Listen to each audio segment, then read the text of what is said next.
So hello guys, welcome back to the new YouTube channel. আপনারা সবাই কেমন আছেন? আশা করি সবাই ভালো আছেন। আমি অনেক ভালো আছি। সবাইকে শুভ ঝুলন যাত্রা।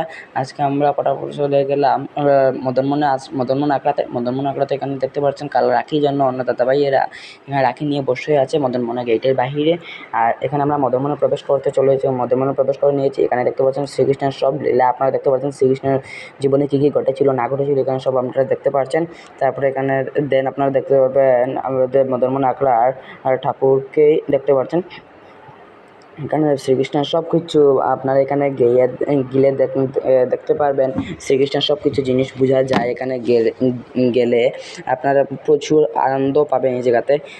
দেন আমরা তারপরে চলে গেলাম শ্রীকৃষ্ণের ঝুলা দেখার জন্য। শ্রীকৃষ্ণ এখানে ঝুলা ঝুলছে। তারপর নেক্সট চলে গেলাম আমরা একটু টাউন কালীবাড়ি মন্দিরে। টাউন কালীবাড়িতে প্রবেশ করে এখানে দেখতে পাচ্ছেন টাউন কালীবাড়িটা খুব সুন্দর সাজিয়েছে ওনারা।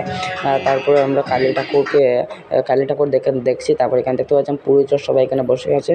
নেক্সট আমরা শিব মন্দির দর্শন করলাম। তারপরে এখানে দেখতে পাচ্ছেন কালীবাড়ির যত পরিসীমা। কালীবাড়িতে একটু কাজ চলছে তাই জন্য। দেন আমরা ঘরে চলে আসলাম। আর সে ফ্রেশ ট্রেশ হয়ে খাবার দাবার খেয়ে শেষ। দেন আজকের ব্লগটা এই পর্যন্ত। নেক্সট ব্লগে দেখা হচ্ছে। টাটা।